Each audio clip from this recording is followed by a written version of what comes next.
Welcome back, book talk enthusiasts, to another exciting episode of Dragons and Spaceships, where we shine a spotlight on all the sci-fi and fantasy books that are taking the platform by a storm. I'm your host, Brandy, and today we are logging into a mind-blowing virtual reality game in the first book of a new series, Dark Omega Emergence by Eric Vanderburg. Buckle up, because this book is a mix of fantasy, magic, sci-fi tech, and a whole lot of heart. But before we dive into this book, as always, let's take a look at the realm and galactic rankings of trending books this week and highlight one of them. Today, I want to highlight another book that has been making waves in the sci-fi and fantasy world, The Games Gods Play by Abigail Owen. Imagine a world where gods compete in a cosmic game using mortals as their pawns. This book is a thrilling blend of myth, adventure, and moral complexity. It follows a group of unlikely heroes caught in the middle of these divine games, forced to navigate impossible challenges and outwit beings far beyond their comprehension. The Game Gods Play is packed with clever twists, high-stake action, and characters you'll root for every step of the way. It's perfect for fans of American Gods or Percy Jackson, but with a darker, more epic edge. If you love stories where mortals challenge the divine, this one's for you. All right, back to our topic at hand, Dark Omega Emergence by Eric Vanderburg. This is book 1 out of a 6-book series, and he has 4 released, but today we are just going to be talking about the very first book. And we also have a very exciting interview that I was able to do with Eric, and I'm so excited for you to hear his creative process and how this book came to be. All right, let's set the stage. Imagine this. You're one of 30,000 lucky players chosen for early access to Dark Omega, the most advanced virtual reality MMO in history. You've got big plans, maybe to become a towering Minotaur warrior or a cunning rogue. But when you log in, something goes wrong and you're turned into, wait for it, a fairy. Yep, tiny wings, 3 feet tall, and not a single weapon to your name. That's exactly what happens to our protagonist, Wayne, now Karn, in this epic story. Karn is thrust into contested forests of Nortvale, where fairies are on the brink of extinction thanks to relentless goblin attacks. Oh, and did I mention, if you rank in the bottom third of players in the first week, your character gets deleted. No pressure, right? Now, Dark Omega Emergence isn't just about a game, it's about adaptation, resilience, and discovering your own strengths.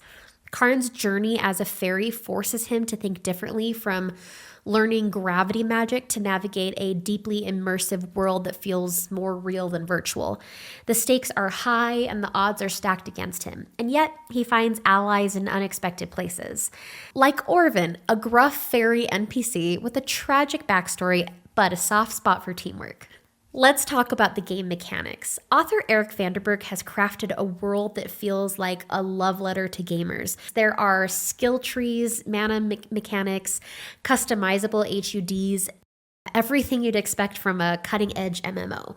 But here's the twist. The game is designed to be punishingly hard. Players who don't perform can be permanently booted out.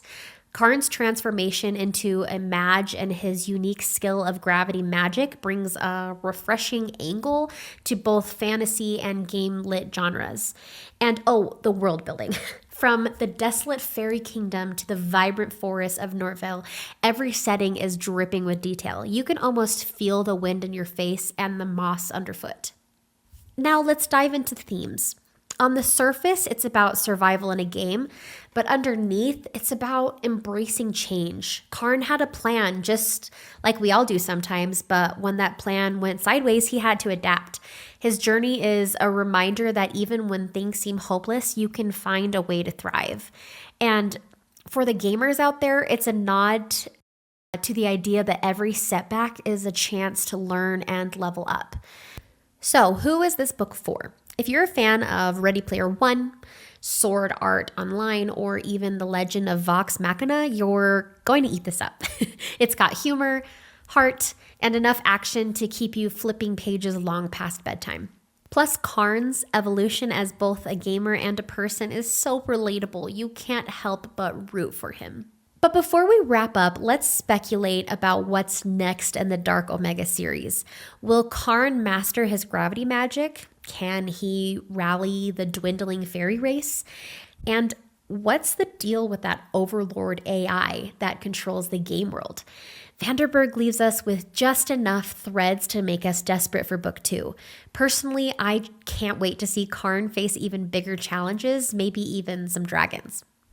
That's all I have for you today, adventurers and gamers. Dark Omega Emergence is available now, and I highly recommend diving into this epic virtual reality adventure. Don't forget to check out this amazing series, and you can now get books 1 through 4 out of the 6-part series. So go check it out and make sure to listen to my amazing interview I had with Eric. Hi, Eric. Welcome to the podcast. Thank you for coming on to talk with me today. Hi, thanks for having me. So glad to have you. I'm excited to talk about your book, Dark Omega, and talk about this amazing series that you have and hear more of your process and everything. And I can't wait to dive into these questions with you. Oh, me too. This is exciting. Awesome. Okay, Eric, well, do you want to go ahead and tell us a little bit about yourself? Maybe some things that the readers should know about you and before we dive into the book? Sure. So, my main job is I'm in cybersecurity. I've been interested in technology for a long time, and so that definitely influences my writing. But I've been a big fantasy and sci-fi reader, so that's kind of the genre I definitely gravitate towards. I wrote some video games way back in the 90s. And when I say video games, these are like text-based things, which, it's more novel than it is video game. And I always wanted to write a book. So when I was probably married a year, and I kept talking about it. My wife said, "You should just do it," which was about what I needed. I just kind of needed somebody to say, "Go do it." And I sat down writing a book for a couple of years. That I never ended up publishing, but that was what really got me thinking about it and stuff. And then I ended up publishing a bunch of technical books. I worked with McGraw-Hill, writing some certification guides and all of that. And then eventually my kids got older. I was telling them stories at night and all that, and they loved my stories. And I said, I'm going to go back and write a novel. And so that's kind of where I ended up. That was a number of years ago, and I've been, working my way through the series. And I have a few different other side fun projects that I do too with writing. But then when I'm not doing that, we have a gigantic Lego city that we build, me and the kids, and we build arcade machines. So Wow. We have a little arcade in the basement too. I have my fond memories of the 80s and, playing video games in arcades and meeting people there. It was like the social hangout. And so you don't really have that much anymore. You got a Dave and Buster's and things like that. It's not the same. It's not the small little local thing. So we recreated it in the basement. That's amazing. Do you go around collecting them or you build them, you said? So, for a while, I guess when I first got married, I had my first arcade machine. We had bought an old Neo Geo. So it had the cartridges inside. So I had a stack of cartridges with it. And we played that for a while, and then I decided I would update it. And I put, basically a computer inside and it had a bunch of games on it. And then we ended up giving that one away, and I built a bigger one, and then started just building more and more of them. And so most of mine are multi-cades in some way. So they'll have, hundreds to thousands of games on them. And then they do different things. So, I have one that's just shooting games, and one that's has 2 driving wheels on it, play driving games or console games. A pachinko. I'm working on a Guitar Hero machine right now, and we have a DDR machine. So, we've tried to hit every little game genre you can. And so, yeah, I'm a gamer, but I'm also old school, playing the arcade games. But I also like all the new things, and of course RPGs. That's incredible. That's so. How many do you have in your basement? Let's see. Okay, we have kind of a 4-player unit. Then I have a 2-player that's a kind of a back-to-back, so you've probably never seen something like that, but we had limited space. So on one side, I have a 2-player arcade that has just a whole slew of games on it, and the other side is the guncade, so there's 2 guns and you shoot stuff. Wow. And then we have one that's a face-to-face or fighter game I built for my son for his birthday. And so there it has 2 screens, but instead of you sitting side by side with whoever you're playing against, you're facing each other. So on either side of the bar, people can sit and play fighting games. That has only fighting games on it. Then we have a couple of old ones. So what am I at? I'm at 3. Let's see, I have 4, 5, 6, 7, 8, 9, 10, 11 machines, and we're working on our 12th, I guess. Wow. That's really incredible. That is the definition of a fun fact for this. So bravo to you. That's really cool. I can see now where the creative process then kind of leaked into the books as well. You have a love for video games and whatnot. I think that's really cool. And you have a Lego area too with your kids, it sounds like. We do, yeah. I think it's 8 or 9 feet by 4 feet, and we've built this city over the last 8 years or something like that, and it's gigantic. Big towers everywhere, and they all open up. I learned that lesson after I built a giant tower. Spent like, I don't know, 6 weeks building it, and the kids came down and they're like, "How do we open it up?" And I went, "It doesn't open up." And so my wife kind of gave me the look, and I realized, yeah, I've goofed up on this. So that one went all the way to the back, so nobody can touch it. It's way too far away for anybody to interact with it. And when I started building things after that, they all opened up so people could get in them, move the guys around, have their little scenes, because of course they want to play with it. And me, I'm just like, I want to look at it. It was fun building. Right. I had to realize, yeah, they want to get inside. And then they started naming them all these different things. Suddenly I built a building, and my daughter's like, "That's the Magic Academy. I'm going to decorate the inside and make it all magical." And my son goes, "This is the turtles, house, and the turtles live there." So it kind of takes on a mind of its own. I create something, and then they turn it into something else. And so it is really a real life Lego movie. I'm going to contribute to. Very cool. That's very cool. Well, thank you for sharing that with me. That was very fun to hear about all of that. Okay, so let's talk about this book series. So the first book, it's a 6-part series, correct? Yes, it is. Okay, and you 4 have are currently released. I'm sorry? Yeah, 4 are currently released. 4 are currently released. Okay, so Dark Omega is the first book in your series, and that's the one we'll be talking about today. So. Yeah, Dark Omega, Emergence. So they all have Dark Omega in front of them. Oh, my apologies. Yes, Emergence is the first one, and then it moves through all the others. Yeah, right. So they all have Dark Omega to start off with, because that's also the name of the game that they play. That makes sense. Perfect. Thank you for clarifying that. Okay, well, that's so cool. So let's kind of talk about your general inspiration and creative process behind it. So what inspired you to create the world of this Dark Omega and its unique mechanics? So VR has always been something that really intrigued me. I mean, even from an early age, I watched things like Tron and, and Lawnmower Man and all those things, and would think about, okay, how would VR really impact our world, and when will we ever see this? Always hoping for it. Then when we did get VR, I honestly wasn't a huge adopter of it because I was dissatisfied. The sci-fi had prepped me for this immersive, realistic world, and what we got was a facsimile. It really fell short. And so also wearing glasses always made it a little bit hard for me too. I do have a Oculus, and I have the prescription lenses for it, and we play it every once in a while, but it's not a huge thing. So I was always kind of looking forward to, where's the real VR? And years ago, I watched an anime called Sword Art Online. That was one of the first ones I saw where people enter a game world. There were real stakes.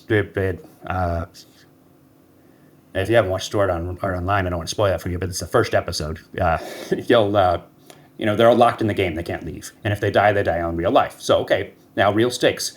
Watching that series caused me to ask lots of interesting questions and just kind of pose them to the world, too. He has an in-game relationship. Well, how legitimate is that?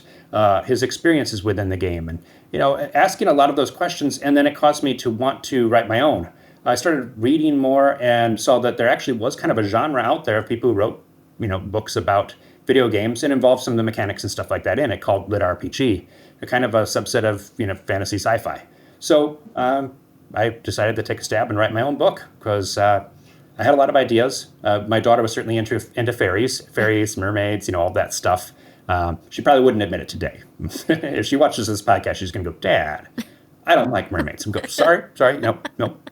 Mermaids are a non-topic here. But she did at one point, and that's what helped inspire. She did at one point. Fairies and mermaids were pretty cool to her. I'm a tall guy, and I've suffered from, people don't think, tall guys don't suffer. But actually, nothing's built for us tall people. And so I got back trouble and things like that, and you go, nothing's made for us tall people. Well, short people have the same thing. Nothing's made for short people. And so I kind of wanted to take a tall guy who ends up in a short body, and he's going to have to adjust to that. Yeah. What's this going to be like? And not to mention all the other things. He had his expectations set. He's going to be another big guy, a big minotaur. He's going to be a fighter. He's going to do all that stuff. And we're going to just toss it all on its head. How do you deal with this? What are you going to do when you're a fairy and you're a few feet tall. Wow, very interesting to think about that. How tall are you? I'm out of curiosity. I'm 6'1", so not Okay, huge, right. but it's still higher than average. And I lived a little bit in Japan, and they're even shorter. So Yeah. I was towering over them, at least a foot taller than everybody. Yeah, yeah. Well, I'm 5'3", so I'm a little shorter than average, but not much. So I get it. On the opposite ends. Awesome. Okay, well, how much of the story reflects your personal experiences with gaming and virtual reality? So I used to be a huge gamer, and then of course real life and kids get in the way, and you don't play as much. So I have a lot of experience playing games, especially MMOs. I played EVE Online and Elder Scrolls. I got the chair actually for Elder Scrolls. Don't play the paid ones anymore because I'm the kind of guy who might play for for a while, and then I won't play for a long time, and so it doesn't make sense to pay the subscriptions. So when my kids got into it, we started searching around for free MMOs, and so we played a bunch of those. The negative is that there's usually fewer people online, and then you end up, with something that gets discontinued. When we played a number of games where you play it, and then one day suddenly they close down the servers and it's all gone. But we still have fun. So I have kind of that experience to build on, and then also just the changes. Me being in cybersecurity and technology, I see AI and where it's going. I see VR and try to think, where are we going to be in the future? What's this going to look like? And maybe it'll be after me. But I wanted to explore those ideas, and then also just transformations that we see in our society. People aren't owning things as much as they did, back when I was younger. You go out and you buy a CD and you listen to it, right? But people just don't buy CDs anymore. You don't see them. DVDs, the same thing. They're not buying media. We're buying services. You also see people investing heavily into these, digital assets rather than physical, tangible things that we can feel and touch. Think of Fortnite and how much people spend on buying all the different outfits that really don't do anything for you other than make you look different, right? Right. But they will happily invest in that. And so I see people investing time, effort, money into these. There's also ways for people to make money in it. You see we used to, people say the Chinese gold farmers and stuff. People who play in video games, making money in it, digital money, and then either selling that on some service to a person who says, I don't have enough time to go and grind. I just want money, and they'll pay them real money for in-game currency. So you get these, and then of course some of the game systems that actually have essentially a conversion for real money to in-game currency. And so as a way for people to actually make money in different ways. And of course you have all the people who are making money on Twitch and such too. So I tried to combine a little bit of that into the book. We have a guy who's streaming, and I'm thinking of him almost like a Twitch guy, but here, using different technology. And then you also have the potential of making money in the game and then transferring that into real currency. Also at a time when there's a lot of transition, which we're seeing right now. We're seeing tons of different industries, writing, graphic design, all these industries that are changing due to AI. And you have a lot of people going, what am I going to do? This is the career I planned for. This is what I wanted to do with my life. And now it's all gone, or at least it's changed so much that they're looking for something new. And I talk to people about it a lot and say, yes, it's new, but you're also at a very opportune time. And so this book is a little bit about taking, the lemons, taking the problems and trying to find the opportunities in them. AI may be taking those jobs, but also it's creating many new opportunities for the people today who in 20 years will be the ones shaping AI and where it ends up. Very interesting. I can totally understand that process. I like that because it's more you're thinking about, how it used to be and how it's going to be, all the different layers of that. And that kind of goes into where my next question of what challenges did you face in developing the balance between game mechanics and the narrative? That is a challenge. You want the game mechanics in there. Right. I know some people write a book and they don't have any in there, and I feel like that's like Facebook likes, and Facebook wouldn't be Facebook if you didn't have the likes. Sure. So you want to see some of them, but if you're only getting likes, then you don't have any story. So I had to put enough in there for people to get kind of that, the endorphins of, ooh, yeah, he leveled up, or he got a new item or a new skill or something like that, but not so much that it detracts from the story. Mm-hmm. And you have to start off with a bit more at the beginning because you want people to understand what's the game system and what should I expect in this book? And then later on, you tone it down a bit more. And I transition to things like, he has his AI companion, Sparky. And so he can just say, Sparky, what are my updates? And Sparky can tell him in more of a dialogue form rather than me spitting out system alerts saying, your skill leveled up 2 times and now it's here. He can get kind of the summary. Huh. Okay. That's really interesting. Let's kind of move on to a little bit and talk about the characters and the development. Do you want to give us like a little brief synopsis of characters, or do you want me to ask my questions about characters? Sure, I can give you some. The main character is Karn, and in the real world, he's Wayne. And so he plays as a fairy. Not the character he wanted to play as, but it's what he ended up with.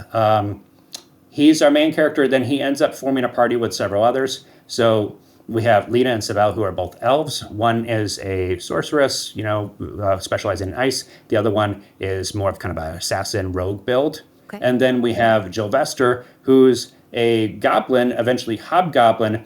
So imagine this big, strong guy who's also very concerned with his looks. And so he's always, like, you go out there carving up the enemies, and suddenly he's like, let me just make sure my hair's okay. Okay, yeah, we're good. He's that guy. So each person has their own, unique thing. Karn, of course, is struggling with, I'm a fairy, especially with his kind of best friend in the game turning into a giant hobgoblin. He starts off as a regular goblin, but then he gets big. He's like, oh no, I'm the smallest guy in this group, and I really want to contribute. I want to, make an impact, but he's constantly forced to deal with his minuscule size. And he also finds, some attraction to other people, and I won't give too much away, but there's a little bit of romance in there. Yeah. Very cool. Okay, so let's kind of talk about Wayne and Karn. Wayne and Karn's journey as a fairy is a major shift. Why did you choose this twist, and what does it symbolize in his journey? Some things I've kind of covered already a little bit, but he's given something, it's unexpected, and he could, he could give up. He looks at that option in the game. Well, what would it take? Can I just re-roll my character? But he can't, not without a 30-day penalty. And getting in there on day 1, he'd never want to give up that lead. So it's like, I got to stick with this. And so how are you going to take what life gives you and make the most out of it? All of us, we're going to deal with challenges. Things are going to go our way. And we got to figure out, are we just going to complain about it? Okay, blame the system, blame life. Or are we going to say, how can I make the most of this? And how can I grow as an individual through this? Because the challenges are the things that most define us. And that's what Karn has to figure out, and, Wayne playing Karn. Yeah. It got a lot of depth behind that with that. I love that. How did you approach creating realistic and relatable NPCs like Orvin? Did I say his name right? Mm-hmm. And Kayla. Did you draw inspiration from real life personalities or gaming tropes? A little bit. I've read that you end up imbuing a lot of yourself into your different characters, and so I certainly could see that in certain areas. Like, I took a little snippet of myself in here, and you take snippets of other people. I felt like, yes, certainly some of my friends ended up in some of these characters. The way you do dialogue and their interactions, their quirks. A lot of it happened organically because I was. I started off just writing a few chapters, and I would share it with my kids, and so just talking and thinking. And as life happens, I think some of these people ended up getting roped into my story as characters. I love that. Do you have any aspects of your children in the characters? No, I don't really have them exactly in there. Yeah. Because they would notice it immediately, I think. They might get a little it would embarrassed. Be a problem. So I didn't really create a character for them. Mm-hmm. Well, that's still really cool, because I'm sure they know some of the people that you kind of based off, and they could be like, oh, yeah, that's so-and-so, or whatever. They can say, wow, that guy seems a lot like this character. And I go, oh, yeah, he kind of does. And whoops. I love that. Okay, let's kind of dive into the world building. The in-game world feels highly immersive. How did you research the virtual reality mechanics for the story?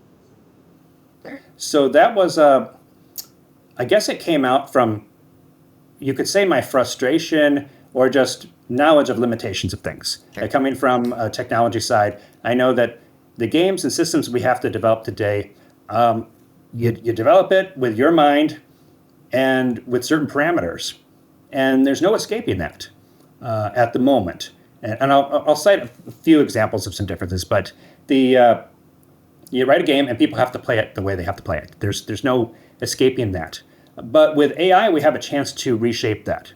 So if, let's say, compare playing an RPG where you can do quests, there might be the same quest that somebody else can play. You could read a walkthrough and just follow somebody else's advice, but it's not unique to you. Versus playing a tabletop RPG like a Dungeons and Dragons or something like that, and now you can truly think outside of the box. And if you say, wait, I don't want to do the main storyline, I'm going to go do whatever I want. Well, the game master has to figure out how he's going to do that, and since he has an intelligent human mind, he can. But we can't do that with games yet. Now, we do see there's been a few games out there, Star Control. They took NPC dialogue and actually shunted it on over to ChatGPT. So when you talk with some of the NPCs, your dialogue is completely different from anybody else's because it's generated on the fly from ChatGPT, and so it has some influence on the game. I see things like that developing as our games continue to get better and better, and eventually, we might be able to see something that is fully custom, which is what I tried to show here, that the AI is able to take whatever you do and reshape the game according to that. And so it removes all of those barriers that we faced in gaming since, gaming's inception, at least computer gaming, and opens it up to a much more realistic and a much more responsive atmosphere where you can truly change the world. Wow, that's incredible. I love that. I love hearing how that came to be for you with all the AI stuff. And it makes you think a little bit more about all of that.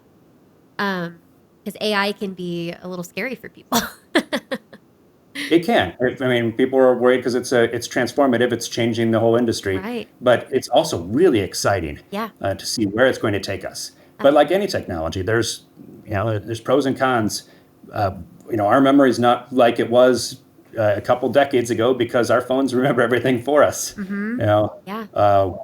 We use GPS to get around, and we don't think about spatially where we are. And so I think our human minds, our human just the way they're developing is changing because we're not using the same things our grandfathers used, but we're also developing in different ways. So our actual minds are changing due to technology, Right. and you see a little bit of that in this game too.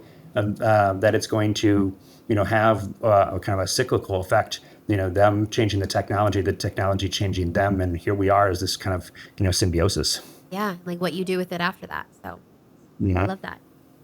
What significance does the contest between the fairies and the goblins hold in the broader story arc? Well, obviously you need conflict in the story, Mm-hmm. and then we wanted to open it up to something that was pretty exciting. So he's going to have the most challenges of anybody because not only is he coming into the world as a fairy, but there's not very many allies for him to call upon, and so he has this huge threat to overcome of all the goblins. But also we see him embracing others. There's certainly an element of looking at people not as just the NPCs and him being the conqueror. Rather, he's more of trying to save them, and so he has compassion on other creatures like the ants he runs into. Okay, insects. Who would think that we should do anything but kill the insects? But he has compassion on them, and he ends up being friends with them. And even the goblins, we'll see them actually saved through the story, and he'll help them rather than just hunt them down, despite all that they're doing to fairies. So we see the kindness, we see him trying to embrace unity and resolving conflicts in a way that isn't a black and white, yes or no, right or wrong kind of scenario. It's let's come to a compromise let's come to a place where we can find peace. And I mean, how much do we need that today? Here's Well, that is a good segment into my next set of questions, which was like themes and messages. And I said the book explores themes like adaptation, identity, and resilience. Were these intentional, or did they emerge naturally as you wrote the story? They really did emerge more naturally. I had an idea on where I wanted the story to go, and I've mapped out all 6 books, Yeah.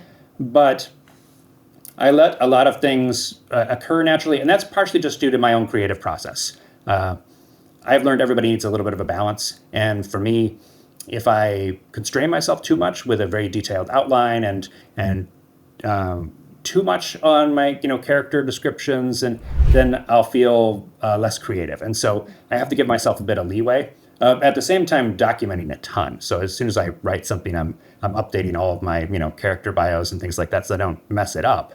But I'm letting them develop kind of organically as we go along, and along with I guess some feedback I get too. Sure. What do you hope readers will take away from Karn's experiences both in the game and in life? The biggest thing would be to look at your challenges as opportunities to try to figure out, how can I not only just get through this, but how can I get through this in a better place than I was at the start? And also the forces that are against me, or the people, how can we seek unity, and how can we find peace? So I think those are some central things. And also then about ourselves. We may see ourselves in a certain way, and that our perception isn't always right. We need to be open to not only criticism that other people might have, but on how we're going to transform. Life is a process of transformation, just like a book is. If somebody starts off in one place, and through the challenges, they're going to end up in another place. Right. And so we need to be open to that. So it's having that flexibility, that openness, the inclusivity, and embracing that change rather than trying to resist it. Those who embrace it and go along with it, I think, find a lot more success than those who try to hide from it. It's they're the ones who are going to seize it, and I want that for everyone. I love that. How does this book set the stage for the rest of the Dark Omega series? And can you give us any sort of sneak peek to what readers might expect in all of the rest of the series? Yeah, there is. Since it is a 6-part series, there are a few little elements or breadcrumbs that I drop in there, and the very perceptive reader may say, I don't think he resolved that, or where was he going with that? And they won't find out until later books. Okay. What is the whole goal of the organization? Why do they make some of these strange rules? Because you'd think, why would you want to kick players off? They're paying you money. If they don't meet this kind of level quota, you're going to kill their account. That seems counterintuitive. And it's not answered in the first book. It will be answered way later in the story. So you finally learn about what this company's other objectives are. Just like all the services we use today, it's not as clear cut. And I don't think it will be in the future either. And we all need to enter into our relationships with service providers with a discerning mind, knowing that, I'm getting my email or I'm getting this service for free, but it's not truly free. There's some sort of cost. And the organizations don't have just one objective, like providing you with social media or with email. They have other objectives in learning more about you, Right. how you make decisions, and who you are, and sometimes understanding you better than you understand yourself. Right. Well, that gives a good segment into my next question was if you plan to dive deeper into the lore of the Dark Omega universe, like the history of the fairies or the Overlord AI. Yeah, not as much the fairies. There is a relationship between the fairies you'll learn about with the mother tree and the home trees. And so you'll learn more about that and the fairies' role in the overall world system. Mm-hmm. The Overlord AI is definitely going to play a big part, partially because AI is such a big topic, and we get to explore the challenges of AI and some of the fears of AI, along with the company and the players as they wrestle with Overlord and utilize Overlord to its full extent. Also, the aspect of AI as more than just a program. So I think we all use AI for different purposes right now. And Absolutely. last year I jokingly said, well, more than jokingly, said to my wife, I said, someday people might look back on us and say, you're a horrible person because of the way you treated your AI. And maybe, it'd be two Yeah. generations later and they go, Eric Vanderburg, he is the worst bigot in the world because he just treated his AI like a slave. And I said, that could happen. And Yeah. so I said, it doesn't hurt to drop in a please and a thank you every once in a while into your AI conversations. And so, I do. Who knows? But Right. then I saw an article in the Wall Street Journal not too long ago, and they were kind of talking about, how do we treat our AI, and should we be polite with them, or should we just, asking directly for what we want? Yeah. Are you polite to your Alexa, or you just say, Alexa, play this? Right. Yeah, so there's an aspect of that because AI is trained. It's you don't develop an algorithm completely from scratch, but somebody doesn't just go, okay, I wrote this thing, here's an AI. No, they develop something, and then you give that AI input, and you let it ingest all this information, and then kind of come to its sense and its interpretation of that information. And so the experiences of AI really do shape it a lot. And I Right. think that's what we're going to see more in the future. And it's something I want to explore in the book too. Yeah. How are we shaping that AI, and what happens to the the things left behind, or the things we just assume and take for granted about AI? Yeah. That's very interesting to think about. What did the article say about with the using please and whatnot? Did it have an answer? It did not have an answer. It really just raised the question on Yeah. how are we treating our AI? Right. And to me, though, it was that, oh, ding, okay, the conversation's starting. Yeah. And where will we go from here? I don't know. But I thought a year ago, I had that idea, Yeah. and I've been treating my AI politely. I do actually get responses back from Copilot saying, "Oh, hey, I'm glad you appreciate my work," or something Yes, like that. yeah. And that's cool. I think other people probably are doing some of the same, but we will see how it changes Yeah. and if it really matters. But Right. we are shaping the AI in some way. Yeah, that's an interesting thing to think about, because I mean I'm like thinking about even like my Alexa devices at my house, and if I ever get frustrated in front of my children, if I'm always like, oh, stupid Alexa or whatever, and I'm like, wait a second, maybe we need Yeah. to change that. That's Very why it plays all interesting. those junk songs. Does it really misunderstand what you said, or did it purposely do that? That's a good point. Play this and go, "Oh, ordering more toilet cleaner right now." It's not what I want, like that.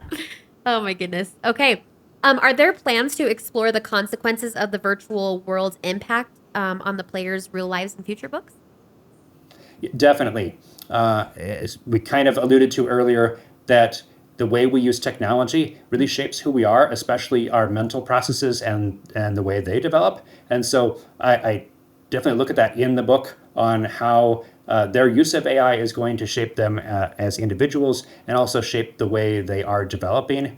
And also the realism and reality, like what value can we place on that, on the experiences we have in the virtual world versus the physical world, and the relationships that we develop there, and how real are those as compared to what we have, Right. especially as you start getting into friendship and familial and romantic relationships online. And this has been going on for a long time, but when it's just a digital avatar, it's different than when it's real, Yeah. or at least so seemingly real you can't tell the difference. Right. Very interesting. Um, okay. I wanted to know a little bit more about like reader engagement. I was wondering if you have you incorporated feedback from gamers or beta readers in shaping the story or game mechanics?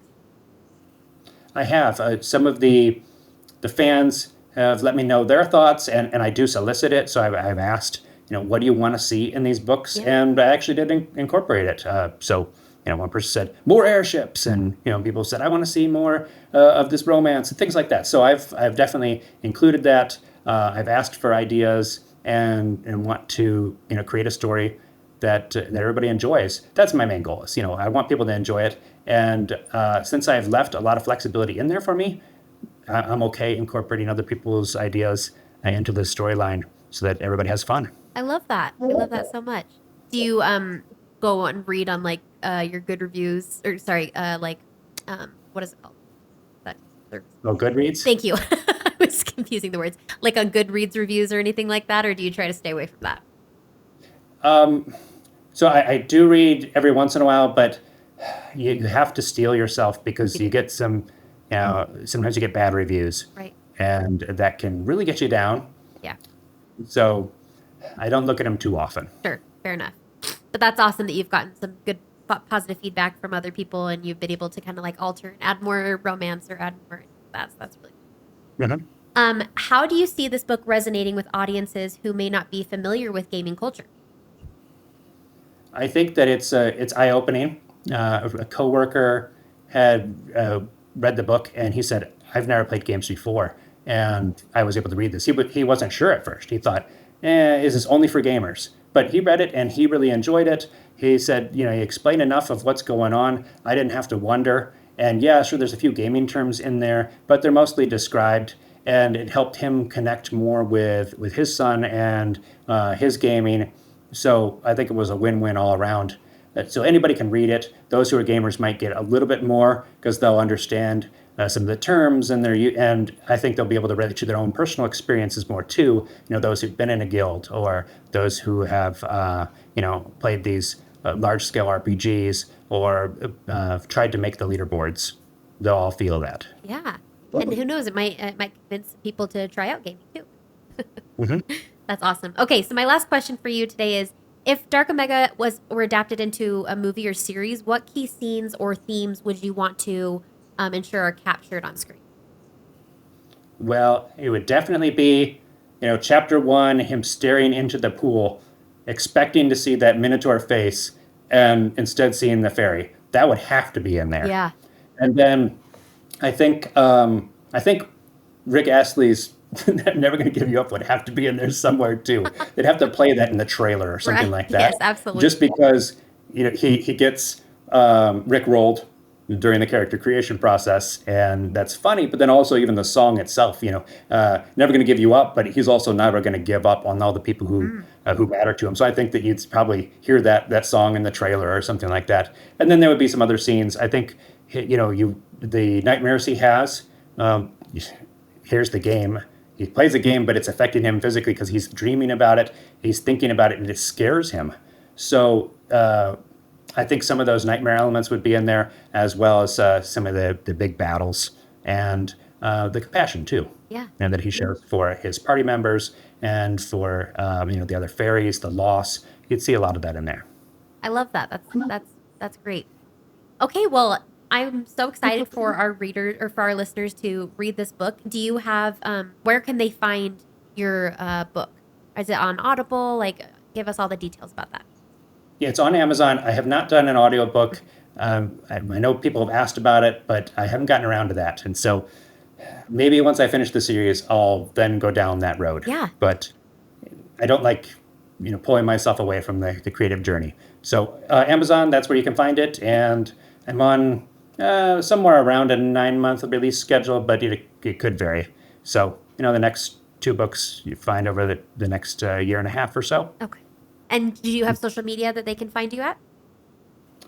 They can, I'm on social media, and there's a Dark Omega page on Facebook, so they can find that too. Mm-hmm. Great.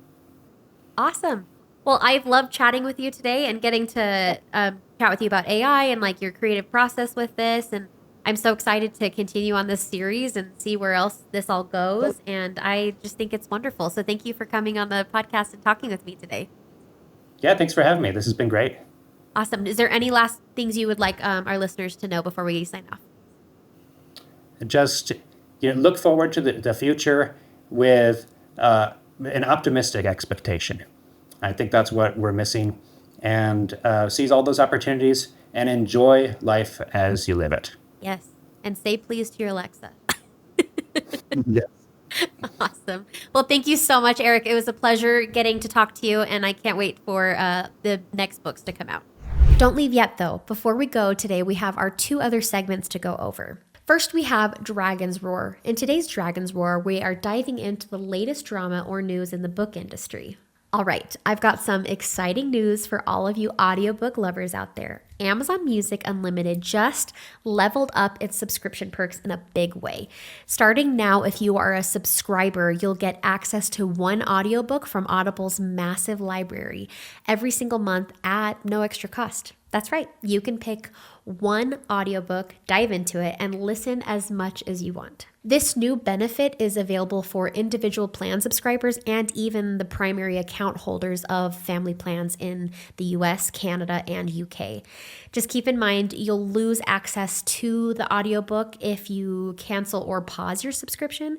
So stay plugged in and keep enjoying those stories.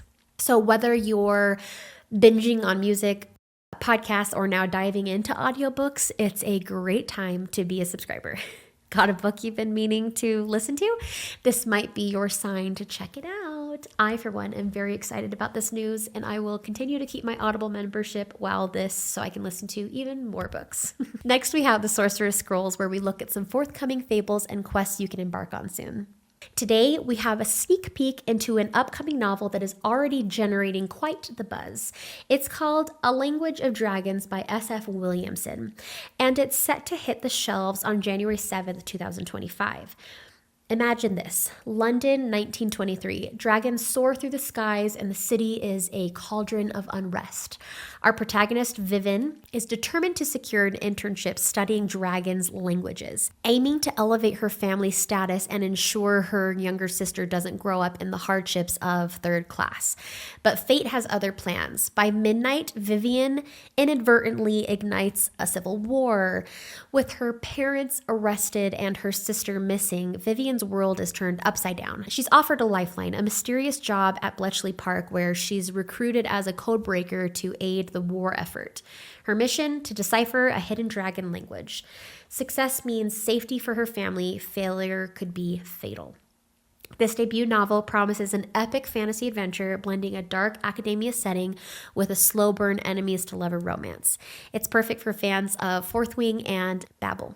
So mark your calendars for January 7th, 2025, and get ready to dive into a world where language holds the key to power, and dragons aren't just mythical creatures, they're central to the very fabric of society. That's it for today's episode of Dragons and Spaceships. Thank you for joining us on this journey through the realms and the starships. And thank you for joining me on this deep dive into Dark Omega Emergence by Eric Vanderburg. If you've read this book, I'd love to hear your thoughts. And don't forget to follow us on social media for more quick and engaging book reviews and recommendations. Until next time, happy reading, stay curious, keep exploring the fantastical and futuristic, and may your TBR pile never stop growing.